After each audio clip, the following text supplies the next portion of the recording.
Back friends, ये हमारी video number 81 C programming series के लिए। और इस वीडियो से हम स्टार्ट कर रहे हैं एक नया टॉपिक स्ट्रक्चर को। तो ये एक इंट्रोडक्शन वीडियो है। यहाँ पे हम समझेंगे कि स्ट्रक्चर क्या होते हैं और कैसे इसे हम इम्प्लीमेंट करते हैं सी प्रोग्राम के अंदर।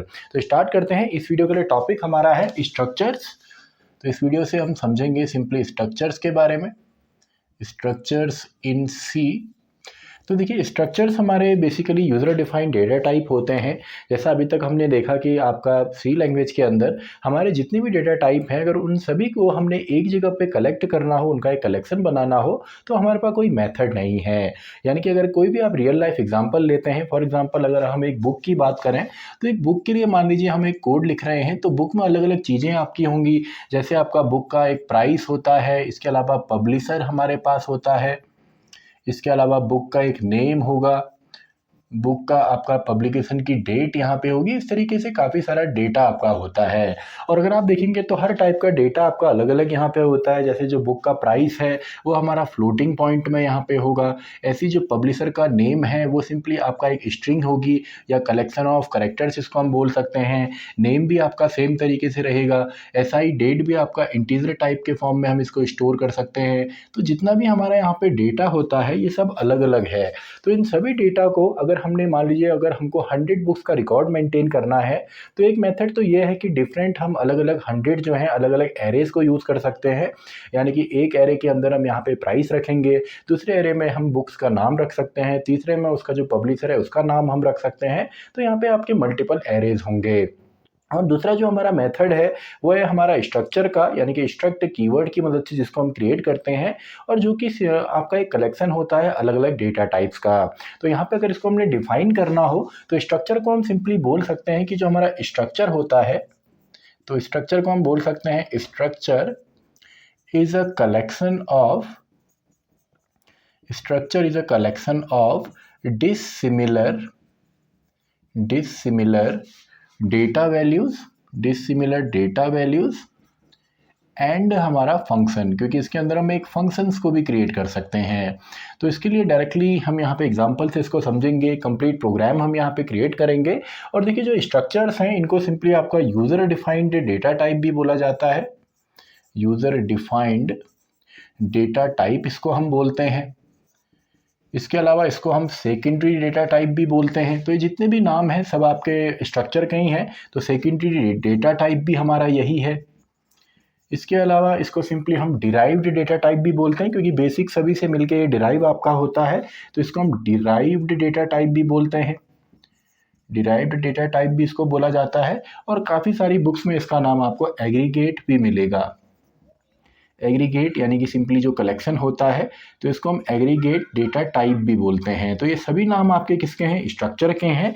और इसको हम क्रिएट करते हैं सिंपली स्ट्रक्ट कीवर्ड की मदद से। तो स्ट्रक्ट हमारा क्या है? सिंपली एक हमारा कीवर्ड है। तो अब देखिए इसका स्ट्रक्चर कैसे होता है, इसको डायरेक्टली एक प्रोग्राम के थ्रू हम यहाँ पे समझेंगे। तो स्टार्ट करते हैं अपने कोड को। तो अपने कोड में सबसे पहले तो हमने इंक्लूड यहाँ पे करना होता है हमारी standard input output header file को। एंड देन हम यहाँ पे लिखते हैं सिंपली स्ट्रक्ट।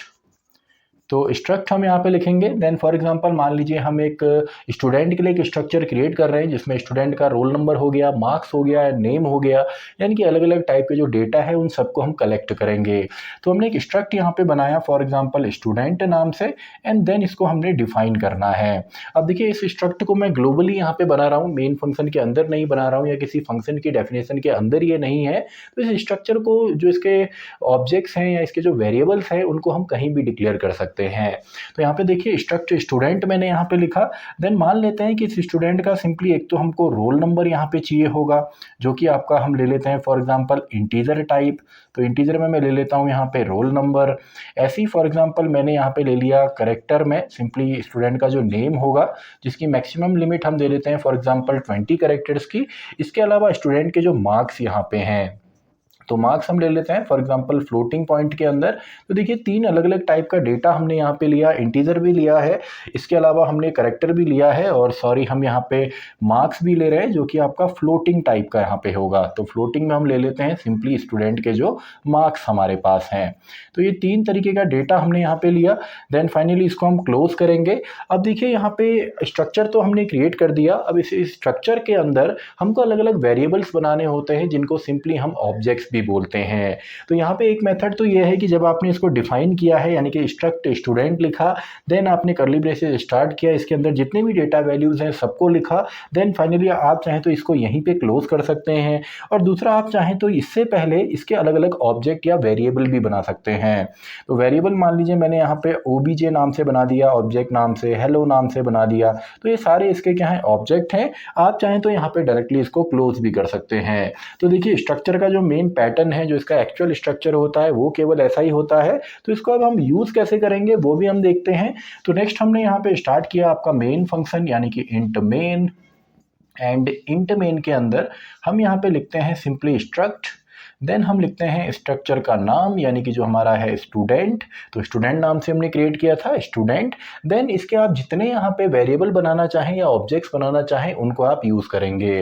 तो यहाँ पे स्टूडेंट का एक स्ट्रक्चर हमने बना दिया यानी कि स्टूडेंट का जो डेटा हमने कलेक्ट करना है या गैदर करना है। अब यहाँ पे इसको हम डिफाइन कैसे करेंगे, मान लीजिए हमारे पास है S1 एक स्टूडेंट, ऐसी S2 हमने लिया, ऐसी S3, कितने भी आप ऑब्जेक्ट यहाँ पे बना सकते हैं। तो देखिए सबसे पहले इसका roll number, name and marks हमको चाहिए। तो आप चाहें तो इसको डायरेक्टली यूजर से एंटर करवा सकते हैं। तो इसमें मैं एक मैसेज यहाँ पे दे देता हूँ प्रिंटफ के अंदर, एंटर क्या क्या चीज़ें हमें चाहिए, रोल नंबर कॉमा नेम हमें चाहिए कॉमा मार्क्स हमें यहाँ पे चाहिए। तो ये 3 चीज़ें हमने यूज़र से यहाँ पे पूछनी है। तो सिंपली यहाँ पे हम स्कैनफ की मदद से, स्कैनफ में हम लिख देते हैं सबसे पहले हमको रोल नंबर चाहिए तो %D, देन हमको यहाँ पे चाहिए नेम तो %S हम यहाँ पे दे देते हैं यानी कि स्ट्रिंग, एंड थर्ड मार्क्स यानी कि %F हम दे देते हैं। देन एड्रेस ऑफ, अब देखिए यहाँ पे एड्रेस ऑफ, अब हमको वेरिएबल चाहिए। तो यहाँ पे देखिए S1 एक ऑब्जेक्ट है या एक वेरिएबल है, इसको हम वेरिएबल भी बोलते हैं। तो ये सभी हमारे क्या है, इनको हम ऑब्जेक्ट्स भी बोलते हैं यानी कि स्ट्रक्चर के ऑब्जेक्ट्स, और इनको हम यहाँ पे सिंपली वेरिएबल्स भी बोलते हैं। तो ये हमारे वेरिएबल्स भी हैं। तो देखिए कोई भी डेटा टाइप होता है, जनरल जो हमने अभी तक काम किया, हम जैसे यहाँ पे लिखते हैं इंटीजर क्या हो गया, एक डेटा टाइप, और सिंपली अगर मैं p लिखता हूँ तो ये क्या हो गया, इंटीजर टाइप का वेरिएबल। ऐसे ही कॉमा मैं t लिखूंगा तो ये भी क्या हो गया, इंटीजर टाइप का वेरिएबल। तो ऐसे ही यहाँ पे सेम है, स्टूडेंट हमारा एक डेटा टाइप यहाँ पे बन गया स्ट्रक्चर टाइप का, और ये इसके वेरिएबल हैं या सिंपली इनको हम ऑब्जेक्ट्स भी बोलते हैं। तो देखिए फर्स्ट स्टूडेंट का अगर रिकॉर्ड हमें चाहिए तो यहाँ पे एड्रेस ऑफ में मैं लिखता हूँ S1 एंड देन डॉट। तो डॉट ऑपरेटर यहाँ पे यूज होता है एक्सेस करने के लिए, तो इसको हम डॉट ऑपरेटर बोलते हैं, और इसी को हम पीरियड भी बोल देते हैं। तो डिफरेंट नाम है लेकिन काम दोनों का सेम है। तो S1 डॉट, पहला हमारे पास क्या है, रोल नंबर, तो S1 डॉट रोल नंबर यहाँ पे रीड होगा, इसका एड्रेस हमने यहाँ पे दिया है, कॉमा ये होगा सिंपली %D में। एंड ऐसे ही दूसरा हमारा address of S1 dot name यानी कि जो नेम है स्टूडेंट का, and comma then address of S1 dot दूसरा हमारा मार्क्स यहाँ पे है, तो मार्क्स हम यहाँ पे लिख देंगे एंड क्लोज। तो ये तीनों ही हमारे रीड होंगे, एंड देन उसको सिंपली आप प्रिंट कर सकते हैं, और ऐसे ही जो हमारे बाकी यहाँ पे रिकॉर्ड है इनको भी हम रीड कर सकते हैं। देन सिंपली आप इसको यहाँ पे प्रिंट करेंगे, एंड फाइनली हम लिख देंगे रिटर्न 0, एंड हमारा क्लोज हो जाएगा। तो देखिए ये तो हमारा सिंपल जो था वो, इसमें हमने केवल डेटा वैल्यूज़ को लिया है, लेकिन आप चाहें तो स्ट्रक्चर के अंदर फंक्शंस भी क्रिएट कर सकते हैं। तो फंक्शंस को भी हम समझ लेते हैं। मान लीजिए हमने यहाँ पे इसको क्लोज नहीं किया, और फ्लोट के बाद सिंपली हम यहाँ पे एक फंक्शन में यहाँ पे लिख देता हूँ फ्लोट के ठीक बाद। तो यहाँ पे मैंने एक फंक्शन बना दिया void hello, एंड इसके अंदर मैं यहाँ पे एक प्रिंट दे देता हूँ printf के अंदर।